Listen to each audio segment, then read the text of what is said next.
Hello everyone, I am Sapna. In this video, we will discuss about the software engineering and software development life cycle. In this playlist, I will cover all the basic points of software engineering and all the models like waterfall model, spiral model, prototype model, etc. So, let's start. Firstly, we will discuss different definitions of software engineering which is available onto the internet. So, according to the Barry Boehm, the software engineering involves the practical application of scientific knowledge to the design and construction of a computer programs and the associated documentations required developing, operating and maintaining them. And we will see another one more definition which is according to the IEEE standard. It defines software engineering as the application of systematic, discipline, quantifiable approach to the development, operation and maintenance of software. That is the application of engineering to the software, the study of approaches as it in. So, by combining all the above definition, we will define the software engineering as the software engineering is the technological and managerial discipline concerned with systematic production and maintenance of software products that are developed and modifiable on a time and within cost estimate. It means, in a simple term, we can call it as a software engineering is the process of designing, developing, testing and maintaining the software. It is a systematic and disciplined approach to software development that aims to create a high quality, reliable and maintainable software. It means software engineering में हम लोग different approaches follow करते हैं high quality, reliable and maintainable software बनाने के लिए। और उसमें सबसे ज़्यादा हम फोकस इस बात पे करते हैं कि कम से कम टाइम में, कम से कम कॉस्ट में हम लोग बहुत अच्छे हाई क्वालिटी सॉफ्टवेयर कस्टमर को बना के दे सकें। And also now we will start the software development life cycle. So in this, firstly we understand what is SDLC, software development life cycle. It is the process followed for a software project within a software organization. It consists of a detailed plan describing how to develop, maintain, replace and alter or enhance a specific software. The life cycle defines a methodology for improving the quality of software and overall development process. So, in the software development life cycle, we will see different phases. Software development life cycle के अंदर अलग अलग तरीके के phases follow किए जाते हैं, जिसमें हर एक फेज़ का कुछ ना कुछ आउटपुट निकलकर नेक्स्ट फेज़ को एज अ इनपुट दिया जाता है. सो हम ये सभी फेजेस को वन बाय वन स्टडी करेंगे in a software development life cycle. So as shown onto the screen, there are two different diagrams. जो भी आपको अच्छी लगे या इजी लगे आप लोग उसको रेफ़र कर सकते हो. ये इंटरनेट से ली गई दो अलग अलग डायग्राम्स है जिसमें सेम ही फेजेस को डिफाइन किया गया है. So according to this diagram we will discuss about the software development life cycle. So सबसे फर्स्ट फेज जो है स्टार्ट किया जाता है सॉफ्टवेयर डेवलपमेंट लाइफ साइकिल में है, जो कि है रिक्वायरमेंट एनालिसिस, और you can called it as in another diagram that is a planning. So in requirement analysis we will take a requirement of the software from the customer. It means what exactly customer wants.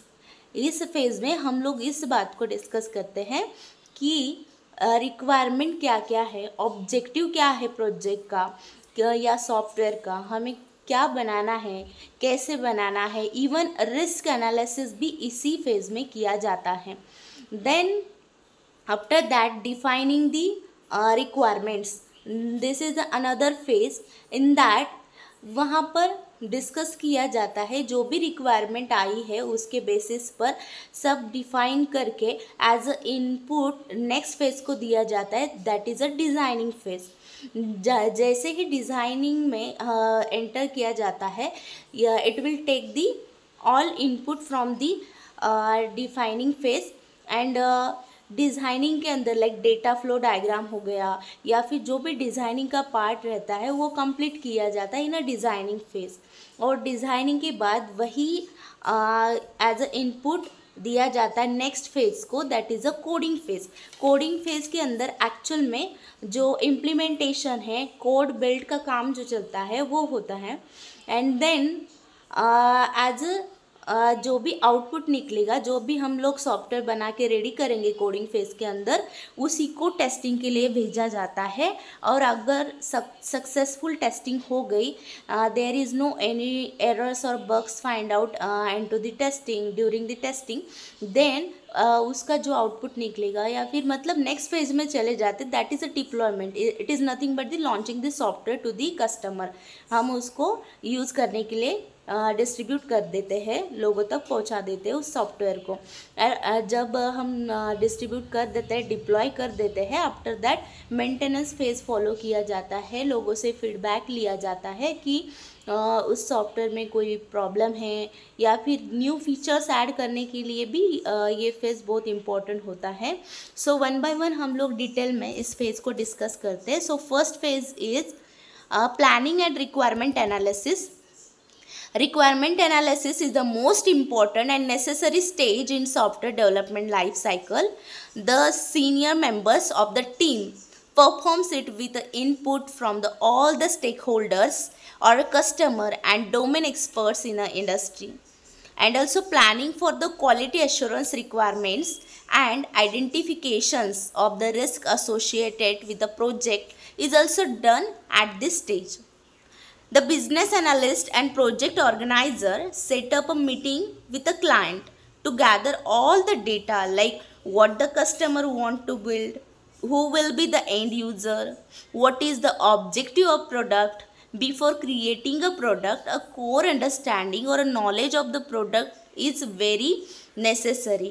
इस phase में requirement लेना सबसे important और tough काम होता है, जो कि बिजनेस एनालिस्ट होते हैं एंड प्रोजेक्ट ऑर्गेनाइज़र और सेटअप करते हैं मीटिंग क्लाइंट के साथ। किस लिए करते हैं? Because they want to collect all the data like what the customer want to build, customer को कैसा प्रोजेक्ट बना के चाहिए या कैसा सॉफ्टवेयर बनाना है, who will be the end user, उसमें कौन से यूज़र्स इन्वॉल्व होने वाले हैं, लाइक एडमिन होने वाला है, डिफरेंट क्लाइंट्स होने वाले या सब एडमिन होने वाले हैं, एंड यूज़र रहने वाले, तो ये सब डिस्कस किया जाता है। Then what is the objective of product, किसके लिए ये बनाना है प्रोडक्ट, इसका ऑब्जेक्टिव क्या है, इसका एम क्या है, वो किस तरीके का एंटरटेनिंग प्रोडक्ट बनाना है या फिर कोई एजुकेशनल प्रोडक्ट बनाना है, लाइक दिस।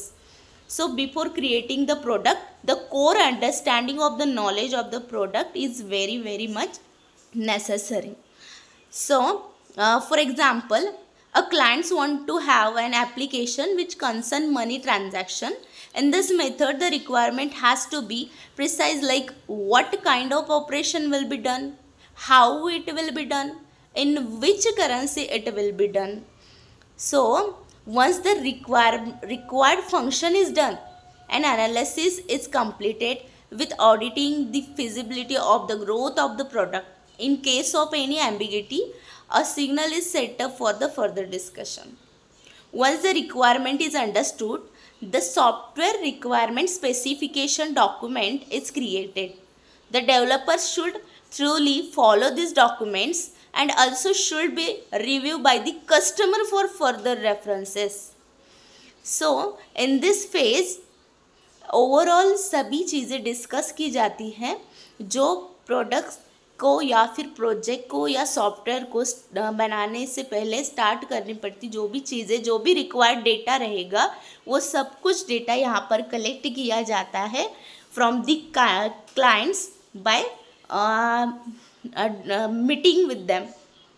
आफ्टर दैट, जैसे ही रिक्वायरमेंट एनालिसिस का फेज कंप्लीट हो जाता है, अगर हमारे पास एक बार कंप्लीट रिक्वायरमेंट आ गई, देन नेक्स्ट फेज होता है designing the software, designing phase. इस फेज में in the next phase is about to bring down all the knowledge of requirements analysis and design of a software project. This phase is the product of last two, like input from the customer and requirement gathering. After taking complete requirement, हम लोग इस designing के phase में move करते हैं, जहाँ पर like data flow diagram, ER diagram, that is entity relationship diagram. तो इस ऐसे तरीके के डायग्राम्स के थ्रू हम लोग डिज़ाइनिंग को कंप्लीट करते हैं। It is like a blueprint to the developer who can understand what is exactly he want to build up. So ये जो चीज़ है ब्लूप्रिंट बनाई जाती है सॉफ्टवेयर की, तो ये डिज़ाइनिंग के फेज़ में बनाई जाती है। मतलब कंप्लीट डिज़ाइन बना के नेक्स्ट फेज़ को एज ए इनपुट दिया जाता है, और वो नेक्स्ट फेज़ है डेवलपिंग फेज़। तो इस फेज़ के अंदर the actual development begins and the programming is built. The implementation of design begins concern writing a code. Developers have to follow the coding guidelines described by their management, and programming tools like compiler, interpreter, debuggers, etc. are also used to develop and implement the code. It means in a developing phase, actual implementation or actual coding is happens. मतलब इस phase में जो भी पहले phase से हमको input मिला है, जो भी डिज़ाइनिंग का पार्ट कंप्लीट हुआ है, हम लोग वो डिज़ाइन को लेकर डेवलपर को दे देते हैं, और डेवलपर एज पर द डिज़ाइन तो कोडिंग करता है, डेवलपमेंट करता है। जो भी उसको मैनेजमेंट ने या प्रोग्रामिंग टूल्स रहेंगे डिफरेंट उसके अकॉर्डिंग, जो भी उसने जो भी टेक्नोलॉजी सेलेक्ट की होगी, तो उसी के अकॉर्डिंग वो क्या करता है, डेवलपमेंट का मतलब कोडिंग का काम करता है। After completing the coding, actual implementation is completed, and then वो जो भी सॉफ्टवेयर बन के रेडी हो जाता है, तो हम उसको टेस्ट करते हैं। That is a next phase, is a testing phase. जैसे हमारा सॉफ्टवेयर कंप्लीट हो जाए, हम लोग उसको टेस्टिंग के लिए भेजते हैं। After the code is generated, it is tested against the requirement to make sure that the product are solving the needs addressed and gathered during the requirement stage. During this stage, unit testing, integration testing, system testing, acceptance testings are done. It means testing हम इसलिए करते हैं, जो भी हम लोगों ने code बनाया हुआ है, जो भी डेवलपमेंट का काम हुआ है बाय द डेवलपर, तो वो कोड एरर फ्री है या नहीं, या उसमें कुछ बग है या नहीं, वो फाइंड आउट करने के लिए हम लोग टेस्टिंग परफॉर्म करते हैं। अगर वो टेस्टिंग सही है, कुछ भी एरर नहीं आया है, कुछ बग नहीं आया है, तो कंप्लीटिंग दैट टेस्टिंग के अलग अलग टाइप्स भी होते हैं, जैसे कि यूनिट टेस्टिंग हो गया, इंटीग्रेशन टेस्टिंग, सिस्टम टेस्टिंग, अलग अलग तरीके की टेस्टिंग की जाती है उस कोडिंग पर या फिर कोड के ऊपर, सॉफ्टवेयर पर, प्रोडक्ट पर। और अगर वो कोड पास हो जाता है या वो प्रोडक्ट सक्सेसफुल हो जाता है विदाउट एनी एरर और बग, टेस्टिंग में सक्सेसफुल हो जाता है, देन हम क्या करते हैं, नेक्स्ट फेज के ऊपर उसको मूव करते हैं, दैट इज़ अ डिप्लॉयमेंट। मतलब हमारा प्रोडक्ट डेवलप हो गया, अच्छे से टेस्ट हो गया सक्सेसफुली, अब बारी आती है उसकी यूज़र तक पहुंचाने की। It means once the software is certified and no bugs or errors are stated, then it is deployed. Then, based on the assessment, the software may be released as it is on with a suggested enhancement in the object segment. After the software is deployed, then it is maintenance begins. It means ये जो deployment का phase होता है, इसके अंदर हम क्या करते हैं, जो भी हमारा सॉफ्टवेयर सक्सेसफुली बन के रेडी हो गया विदाउट एनी एरर्स और विदाउट एनी बग, जो भी हमारा अच्छे से सॉफ्टवेयर रेडी जो हो गया है, हम उसको क्या करते हैं, लॉन्च कर देते हैं मार्केट में कस्टमर को यूज़ करने के लिए। आफ्टर सक्सेसफुल लॉन्चिंग और डिस्ट्रीब्यूट करने के बाद सॉफ्टवेयर को नेक्स्ट फेज़ में हम लोग मूव करते हैं, that is a maintenance phase. जैसे हमारा सॉफ्टवेयर सक्सेसफुली लोगों तक पहुंच गया है, लोगों ने उसको यूज़ करना स्टार्ट कर दिया, then on the basis of pupils feedback और clients feedback और users feedback as well as हम क्या करते हैं इस फेज़ के अंदर मेंटेन करते उस सॉफ्टवेयर को। It means once when the client starts using the develop systems then the real issues comes up and requirements to be solve from time to time. This procedure where the care is taken for the developed product is known as the maintenance। Means जैसे ही हमारा software लोग use करते हैं, तो अगर उनको use करते समय कोई दिक्कत आ रही है, परेशानी आ रही है, कोई प्रॉब्लम्स क्रिएट हो रही है, तो हम उस यूज़र के फीडबैक के बेसिस पर सॉफ्टवेयर को फिर से उसकी केयर करते रहते हैं, या फिर जो भी हो feedback, on the basis of that feedback we are updating our software, और जो भी इशू रहेंगे उसके बेसिस पर हम लोग चेंजेस करते हैं। और सिर्फ मेंटेन करने के लिए ही नहीं, या फिर कोई इशू आया तभी हम लोग इस फेज़ में नहीं मूव करते। इस फेज़ में और एक काम किया जाता है कि फीचर्स को ऐड करना। अगर कोई न्यू फीचर्स आपको ऐड करने हैं, then also same things will be taken care into the maintenance phase. It means कोई इशू आए या फिर न्यू फीचर्स ऐड करना है, then we will follow the maintenance phase। it means software development life cycle follows the different phases। सबसे पहला start होता है phase that is a requirement gathering. जैसे ही कंप्लीट रिक्वायरमेंट हम लोगों ने यूज़र से ले ली, देन वो रिक्वायरमेंट लेने के बाद हम लोग डिफाइन करते हैं उन रिक्वायरमेंट को, फंक्शनल नॉन फंक्शनल रिक्वायरमेंट, ये सभी सॉर्ट आउट करने के बाद हम लोग नेक्स्ट फेज पर मूव करते हैं, that is a designing phase. और डिज़ाइनिंग फेज के अंदर डिज़ाइन की जाती है, actual blueprint of software ready किया जाता है, जो कि as a input to the developer देना पड़ता है। मतलब जहाँ पर डेवलपमेंट का काम चलता है, that is a next phase is nothing but the development phase. तो actual coding on the basis of design will be happen there. And जैसे ही कोड कंप्लीट हो जाए, इम्प्लीमेंटेशन का काम कंप्लीट हो जाए, देन उसको टेस्ट करना पड़ता है जो भी सॉफ्टवेयर बनाया है।